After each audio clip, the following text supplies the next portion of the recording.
हरे कृष्णा। सभी भक्तों को राधे राधे। तो श्रीमद् भागवत महापुराण के पहला स्कंद का पाठ चल रहा है।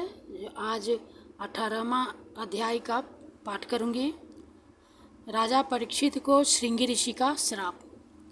तो पहले भगवान नाम ले लूँ। श्री कृष्ण गोविंद हरे मुरारी, हे नाथ नारायण वासुदेव, हे नाथ नारायण वासुदेव, हे नाथ नारायण वासुदेव। हरे कृष्णा कृष्ण कृष्ण हरे हरे, हरे राम राम राम हरे हरे। हरे कृष्णा कृष्ण कृष्ण हरे हरे, हरे राम राम राम हरे हरे। हरे कृष्णा कृष्ण कृष्ण हरे हरे, हरे राम राम राम हरे हरे। कृष्णाय वासुदेवाय हरे परमात्मने प्रणतक्लेशनाशाय गोविंदाय नमो नमः। कृष्णाय वासुदेवाय देवकी नंदनाय च नंदगोपकुमाराय गोविंदाय नमो नमः। हे कृष्ण करुणा सिंधु दीनबंधु जगतपते गोपेश गोपिका कांत राधा कांत नमस्तुते।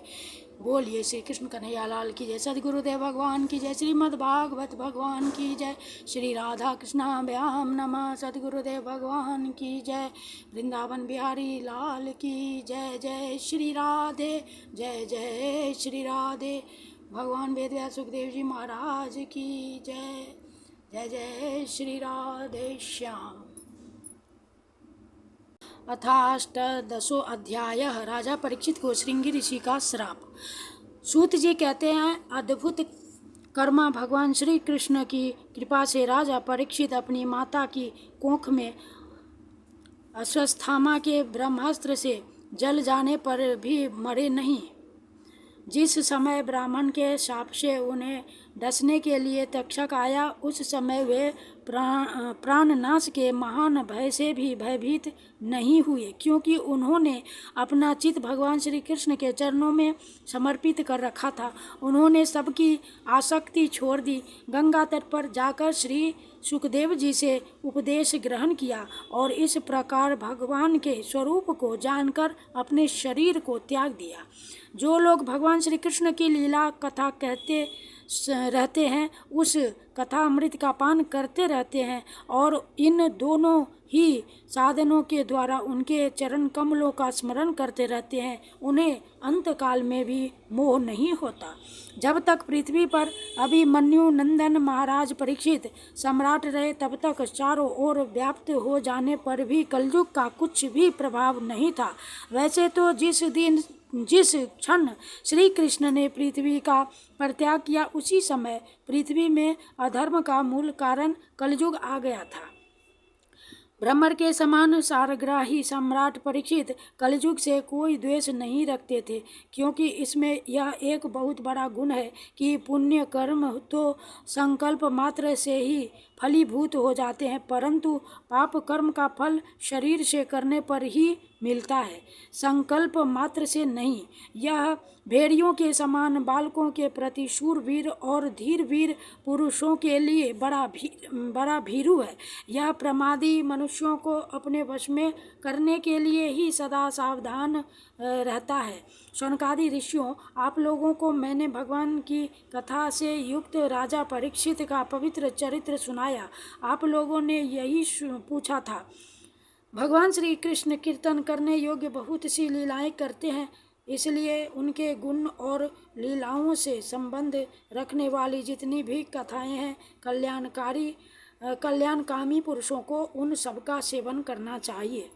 ऋषियों ने कहा, सौम्य स्वभाव सूत जी, आप युग युग जिए, क्योंकि मृत्यु के प्रवाह में पड़े हुए हम लोगों की आप भगवान श्री कृष्ण की अमृतमयी उज्ज्वल कीर्ति का श्रवण कराते हैं।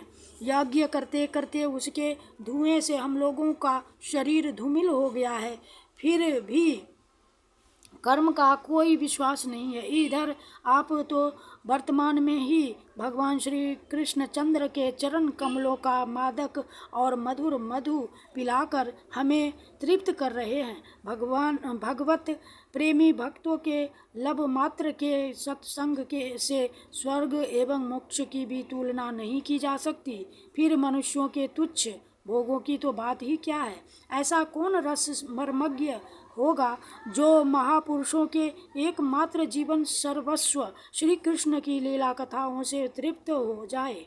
समस्त प्राकृत गुणों से अतीत भगवान के अचिंत्य अनंत कल्याणमय गुण गणों का पार तो ब्रह्मा शंकर आदि बड़े बड़े योगेश्वर भी नहीं पा सके। विद्वान, आप भगवान को ही अपने जीवन का ध्रुव तारा मानते हैं, इसलिए आप सत्पुरुषों के एकमात्र आश्रय भगवान के उदार और विशुद्ध चरित्रों का हम श्रद्धालु श्रोताओं के लिए विस्तार से वर्णन कीजिए। भगवान के परम प्रेमी महाबुद्धि परीक्षित ने श्री सुखदेव जी के उपदेश किए हुए जिस ज्ञान से मोक्ष स्वरूप भगवान के चरण कमलों को प्राप्त किया, आप कृपा करके उसी ज्ञान और परीक्षित के परम पवित्र उपाख्यान का वर्णन कीजिए, क्योंकि उसमें कोई बात छिपाकर नहीं कही गई होगी और भगवत प्रेम की अद्भुत योग निष्ठा का निरूपण किया गया होगा। उसमें पद पद पर भगवान श्री कृष्ण की लीलाओं का वर्णन हुआ होगा।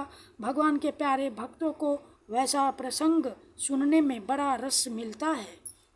सूत जी कहते हैं, अहो विलोम जाति में उत्पन्न होने पर भी महात्माओं की सेवा करने के कारण आज हमारा जन्म सफल हो गया, क्योंकि महापुरुषों के साथ बातचीत करने मात्र से ही नीच कुल में उत्पन्न होने की मनोव्यथा शीघ्र ही मिट जाती है।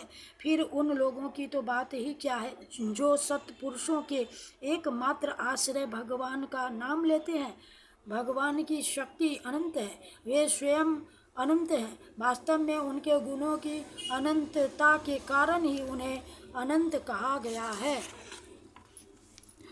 भगवान के गुणों की समता भी जब कोई नहीं कर सकता, तब उनसे बढ़कर तो कोई हो ही कैसे सकता है। उनके गुणों की यह विशेषता समझाने के लिए इतना कह देना ही पर्याप्त है कि लक्ष्मी जी अपने को प्राप्त करने की इच्छा से प्रार्थना करने वाले ब्रह्मादि देवताओं को छोड़कर भगवान के न चाहने पर भी उनके चरण कमलों की रज का ही सेवन करती हैं। ब्रह्मा जी ने भगवान के चरणों का प्रक्षालन करने के लिए जो जल समर्पित किया था, वही उनके चरण नखों से निकलकर गंगा जी के रूप में प्रवाहित हुआ। यह जल महादेव जी सहित सारे जगत को पवित्र करता है। ऐसी अवस्था में त्रिभुवन में श्री कृष्ण के अतिरिक्त भगवान शब्द का दूसरा और क्या अर्थ हो सकता है। जिसके प्रेम को प्राप्त करके धीर पुरुष बिना किसी हिचक के देह आदि की दृढ़ आसक्ति को छोड़ देते हैं और उस अंतिम परमहंस आश्रम को स्वीकार करते हैं, जिसमें किसी को कष्ट न पहुंचाना और सब ओर से उपशांत हो जाना ही स्वधर्म होता है।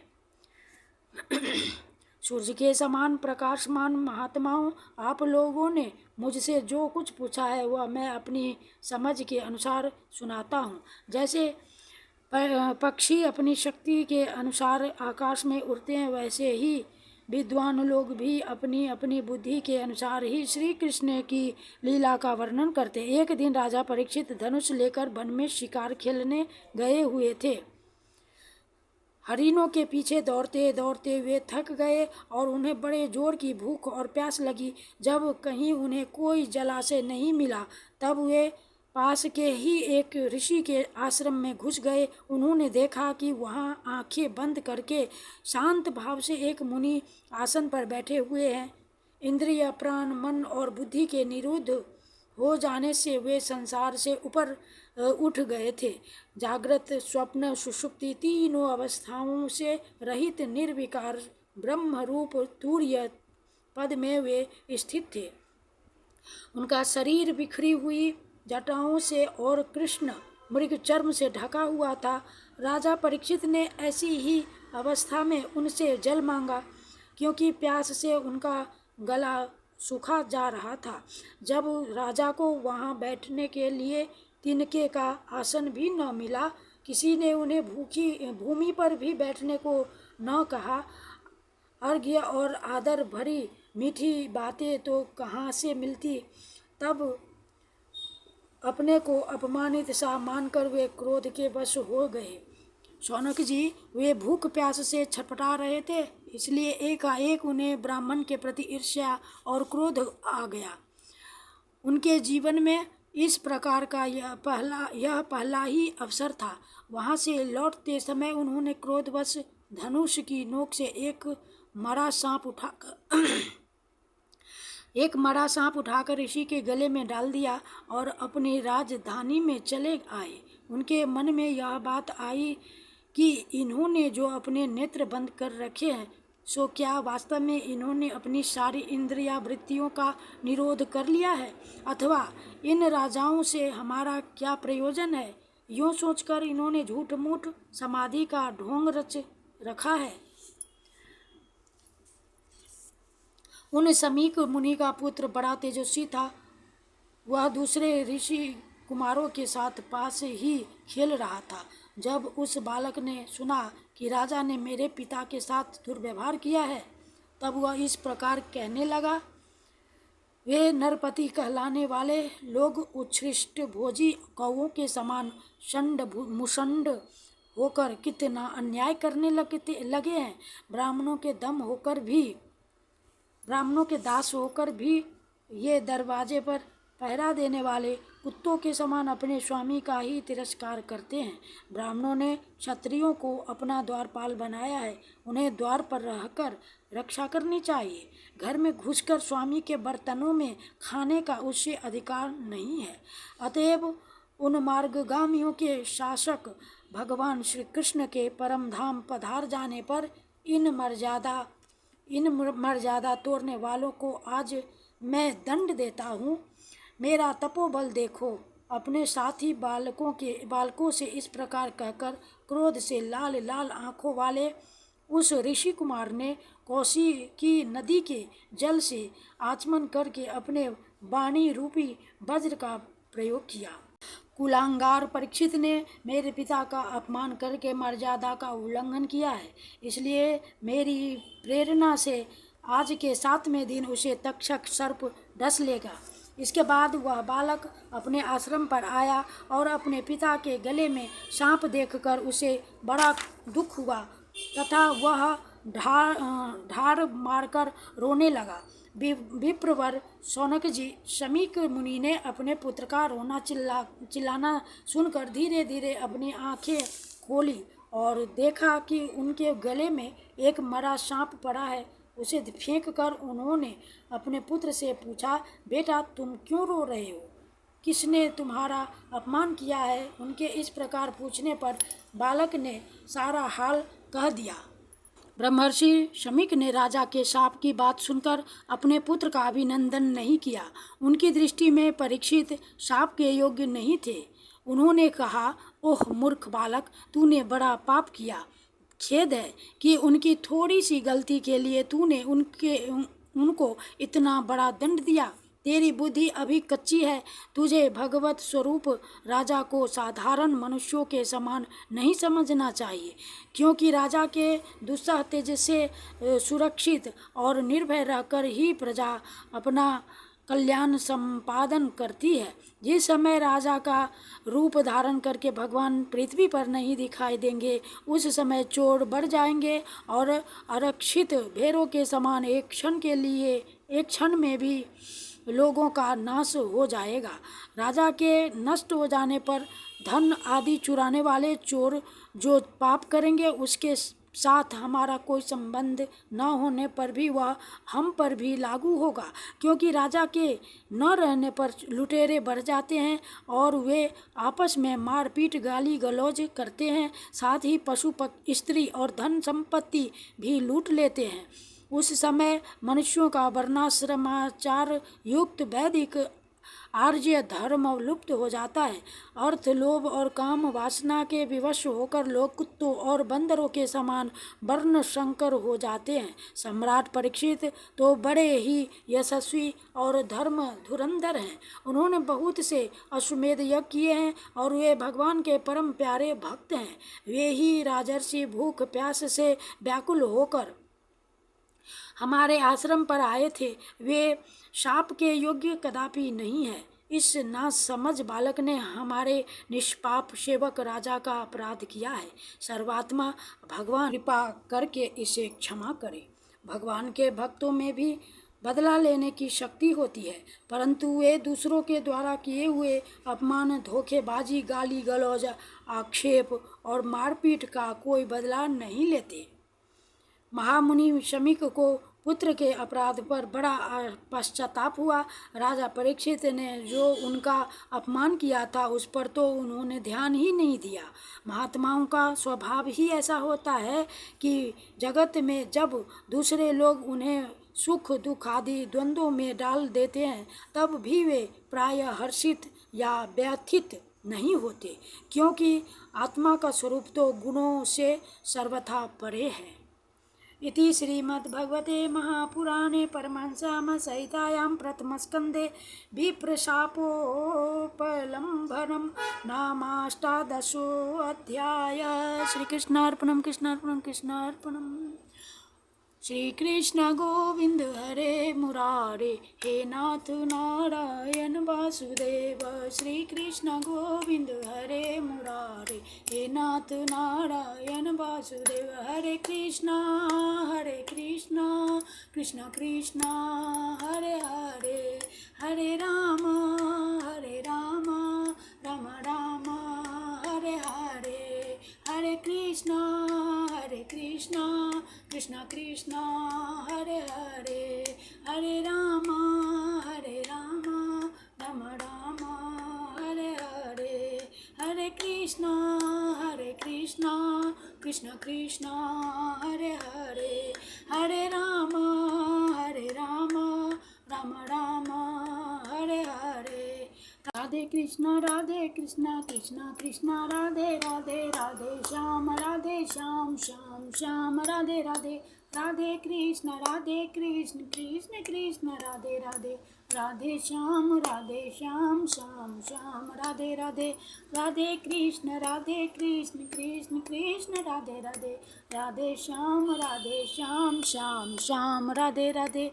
राधे कृष्ण कृष्ण कृष्ण राधे राधे, राधे श्याम श्याम श्याम राधे राधे। राधे राधे राधे राधे। बोलिए श्री राधा कृष्ण नमः। श्रीमद् भागवत भगवान की जय, सतगुरुदेव भगवान की जय, वृंदावन धाम की जय, वैकुंठनाथ की जय, गिरिराज धरन की जय।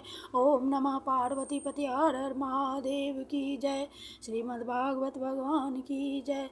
जय जय श्री राधे, जय जय श्री राधे, जय जय श्री राधे श्याम। श्री वृंदावन धाम। हरे नमः हरे नमः। ओम कृष्णाय वासुदेवाय हरे परमात्मने प्रणतक्लेशनाशाय गोविंदाय नमो नमः। हे कृष्ण करुणा सिंधु दीन बंधु जगतपते, गोपेश गोपिका कांत राधा कांत नमस्तुते।